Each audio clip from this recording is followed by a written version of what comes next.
महाराज जी, collar जिस तरीके से कह रहे हैं कि अन्ना हजारे की मुहिम को कुचलना जा रहा है और एक अच्छा बिल लाने के बजाय अपने आप को बचाने वाला बिल आ रहा है, क्या कहेंगे? देखिए, अन्ना हजारे हो या कोई भी हो, हम्म। देश के संविधान से और संसद से ऊपर कोई नहीं है।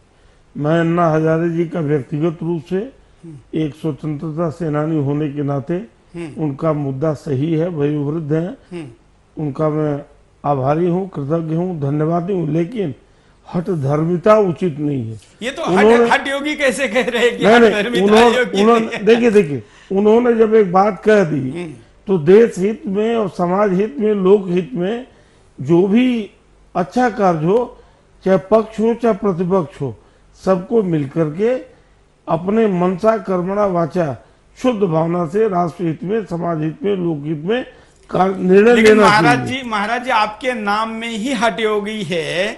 अगर कोई लोकतंत्र के लिए हट योग कर रहा है, अच्छाई के लिए हट योग कर रहा है, तो क्या गलत है? नहीं, हठ योग को उसमें मत जोड़िए आप। हाँ। हठ योग का अभिप्राय ये नहीं है। हमारे नाथ संप्रदाय में हठ योग एक साधना जिद नहीं है। हाँ।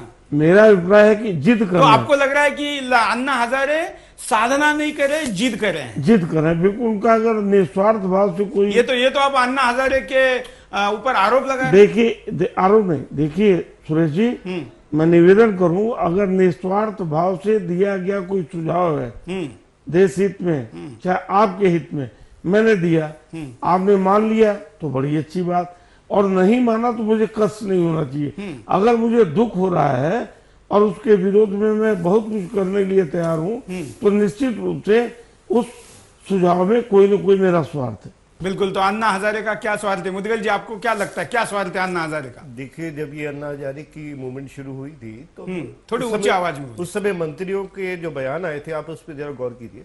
तो पहले कपिल सिब्बल कहते हैं कि ये लोग कौन होते हैं ये सब बातें कहने के लिए। मतलब वो ये समझते हैं हमारी ये सरकार, यदि ये जो मंत्रीगण है सरकार में, वो ये समझते हैं कि उनको संपूर्ण, मतलब हर बात के विषय पर उनका बयान या उनकी राय जो है वो फाइनल है। बिल्कुल। मतलब एक देश के आम आदमी को या देश के आम आदमी का प्रतिनिधित्व करने वाले अन्ना हजारे जैसे स्वतंत्र सेनानी को भी आम लोगों की प्रतिक्रिया देने का, प्रतिनिधित्व करने का हक नहीं है, ऐसा सरकार कह रही है। एक कॉलर से बात करते हैं। नमस्कार, बोलिए। हेलो। हेलो। हाँ, बोलिए सर जी, नमस्कार। नमस्कार सर, मैं राजेश सोनी। हाँ, बोलिए राजेश जी। सर, आज मैं जरा सा मुद्दे से हटकर बात करना चाहता हूँ। मुद्दा तो भ्रष्टाचार की है। हाँ। लेकिन आज का जो मुद्दा, आपके अलावा जो आज का मुद्दा, उससे थोड़ा सा हटके मैं बात करना चाहता हूँ। सुरेश जी, मैं तो कभी राहुल गांधी जी से मिला नहीं हूँ। हाँ। और मेरा ख्याल है यहाँ तक आप तो जरूर मिले होंगे। और आपके जो यहाँ पत्रकार जी विजेंद्र जी यहाँ बैठे हुए, शायद वो भी मिले हो या महाराज जी मिले हो।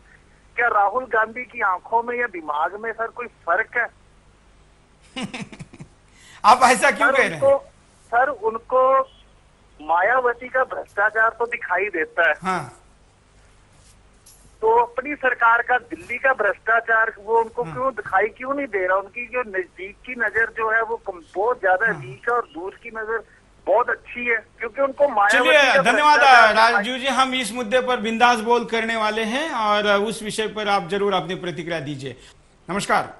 जी सर, नमस्कार। जयपुर से मनमोहन। बोलिए मनमोहन जी। जी सर, बिल्कुल। मनमोहन जी, इस दिल्ली वाले मनमोहन जी के बारे में क्या राय है आपकी? सर, राय तो ये है, वो तो मोनी बाबा बने हुए हैं। हाँ। और नाटक तो हो ही रहा है। वो अपने राहुल जी यूपी में जाकर नाटक कर रहे हैं और कपिल सिब्बल साहब दिल्ली में नाटक कर रहे हैं। सरकार के तारणहार बने हुए हैं, वो खुद पे गंभीर आरोप लग रहे हैं। तो ये तो सर धोखाधड़ी है देश के साथ। बिल्कुल बिल्कुल साहब, आप बहुत बढ़िया मुद्दे उठाते हैं, इसलिए बहुत बहुत आपकी बधाई, अभिनंदन, आभार। धन्यवाद। धन्यवाद सर। हम अगले कॉलर के पास जाएंगे। आप भी अपनी प्रतिक्रिया को दे सकते हैं और अपनी बात को हम तक भेज सकते हैं। कॉलर से बात करते हैं। हाँ, बोलिए। और गुजरात से। हेलो। हाँ, बोलिए। हाँ, मेरा कहना है कि जो अभी ये सब काम एक्चुअली कर सकते थे प्रधानमंत्री हमारा, लेकिन जो प्रधानमंत्री मनमोहन सिंह जी, हाँ, उन्होंने लगता है कि ये हेलो हाँ हाँ बोलते रहिए आप। हाँ, ये जो काम कर सकते थे एक्चुअली प्रधानमंत्री बहुत ईमानदार थे, लेकिन आज लग रहा है वो धृतराष्ट्र की जैसे ही बन गए हैं। हाँ। तो कुछ कर ही नहीं सकते हैं। और सेकंड थिंग जो है, और एक काम करते थे जो हमारा स्ट्रॉन्ग जो कोई अपोजिट पार्टी होता तो, लेकिन आज मेरा लगता नहीं है कि इंडिया के अंदर कोई अपोजिट पार्टी है जो ये सब के खिलाफ काम कर सके। हैं, लेकिन इसके लिए क्या है, आज एक बहुत बड़ी जरूरत है। दो, एक सब भी जो मीडिया है, मीडिया भी इसके खिलाफ आवाज तो उठा रही है, लेकिन और भी जोरदार आवाज उठाना चाहिए। और सेम थिंग, आज जितनी सारी इंडिया में पॉलिटिक्स पार्टी है, शायद गिने चुने 2-4 की सिवाय जो बड़ी पार्टी है, ये इस मुद्दे को मिटाने के लिए और ये भ्रष्टाचार मिटाने के लिए तैयार नहीं है। इसके लिए अभी भी हिंदुस्तान के अंदर बहुत ईमानदारी आदमी है जो ब्यूरोक्रेट रह चुके हैं, इसमें से बहुत ईमानदारी है, पॉलिटिक्स में भी ईमानदार है।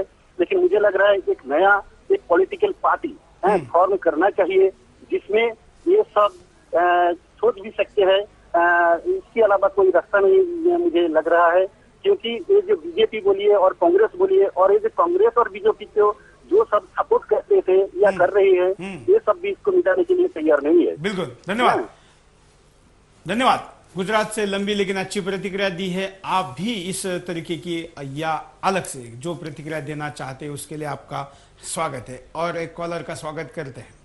नमस्कार। हाँ, तो राजनीतिक पार्टियां ना अगर लुटेरों के गिरोह बोले तो ज्यादा अच्छा रहेगा।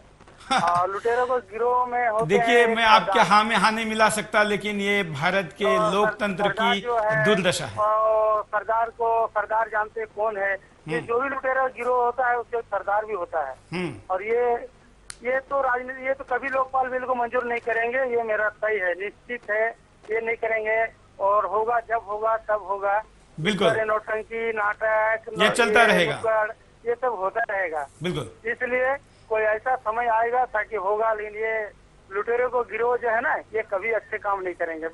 मेरा इतना ही बोलना है। बिल्कुल। महाराज जी, एक कॉलर, तो आपने भी सुना कि देश के राजनीतिक दलों को लुटेरों का, डाकुओं का दल एक तरीके से कह रहे हैं। देखिए, सबसे बड़ी गलती जो है हमारी जो जातिवाद और क्षेत्रवाद और चुनावों में भारी भरकम जो खर्च है और राजनीति का जो अपराधीकरण हो गया है, वो भ्रष्टाचार का सबसे बड़ा मूल जो कारण वो ये है।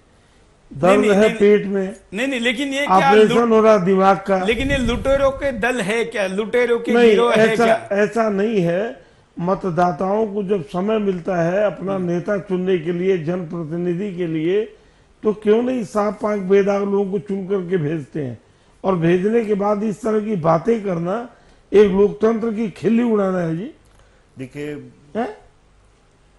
मुल्किल जी कुछ कहना चाहते हैं। हाँ, देखिए, पहली बात यह है कि जब हम राजनीतिक भ्रष्टाचार की बात करते हैं, सबसे पहले समाज में जब बुराई खत्म होती है तभी राजनीतिक दलों में बुराई खत्म हो सकती है। तो राजनीतिक दल भी कहीं ना कहीं समाज नहीं, लेकिन मुदगिल जी, आप जो कह रहे हैं, नहीं मुदगिल जी, अगर ऐसा है तो गंदगी शुरू कहाँ से होती है, राजनीतिक दलों से या समाज से?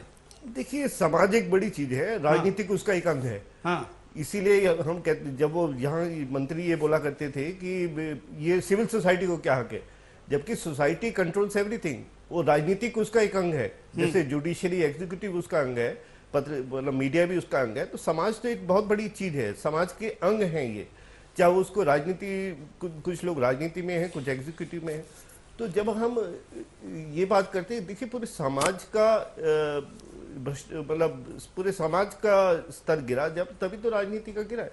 लेकिन समाज को ऐसा कंट्रोल करना पड़ेगा, समाज को लेकिन आप कंट्रोल की शुरुआत कहां से करेंगे? राजनीतिक दलों के ऊपर बंधन के लिए जो लोकपाल बिल लाया जा रहा है, इसको पहले लाना चाहिए। आप जो कह रहे हो उस व्यवस्था को पहले बनाना चाहिए। नहीं, अकाउंटेबल होना चाहिए। गवर्नमेंट अकाउंटेबल होना नहीं चाहती। जो भी आदमी सत्ता में आता है, चाहे वो किसी पार्टी का हो, अकाउंटेबल नहीं बनना चाहता। वो चाहता है कि मेरे को पूर्ण स्वतंत्रता हो और मैं जिस तरीके से मैं सोचता हूँ, जिस तरीके से मुझे फायदा है, मैं उस तरीके से सरकार चलाऊं। लेकिन लोग आज इस बात को सहन करने को तैयार नहीं है। They want this government to be accountable and every government to be accountable. बिल्कुल, तो इसीलिए ये बिल्कुल। हमारे साथ एक कॉलर भी जुड़े हैं, उनके पास चलते हैं। नमस्कार। नमस्कार जी, बोलिए। मैं ये बताना चाहता हूँ, ये पूछना चाहता हूँ, क्या अब सुप्रीम कोर्ट सरकार को दिशा निर्देश देंगे कि भ्रष्टाचार के खिलाफ ये करें।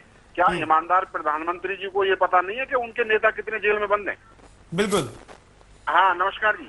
हाँ, बिल्कुल सही कहा आपने। सरकार, धन्यवाद प्रतिक्रिया देने के लिए कि ईमानदार प्रधानमंत्री को उसके टीम के चोरों की गिनती की अब जानकारी लोगों को देनी पड़ेगी। अगले कॉलर से बात करते हैं। नमस्कार। हेलो। हेलो। हाँ, बोलिए। जी सर, रुड़की से संजय शर्मा बोल रहा हूँ। हाँ, बोलिए संजय जी, क्या कहना है आपका? सर, ये जो आपने आज का विषय रखा है नाटक, ये बहुत अच्छा विषय रखा है। ये 100% नाटक कर रहे हैं जो हमारे नेता है ना। हाँ जी सर, बिल्कुल। तो हमारे जो कपिल सिब्बल जी हैं, हाँ, तो ये बार बार कह रहे हैं कि षड्यंत्र कर रहे हैं, षड्यंत्र कर रहे हैं। क्या इनको अभी ये पता नहीं चला कि हर कदम पे इनकी पोल खुलती जा रही है? मजबूत लोकपाल बनाने में इनकी जो लूट खसोट है सर, वो बंद हो जाएगी।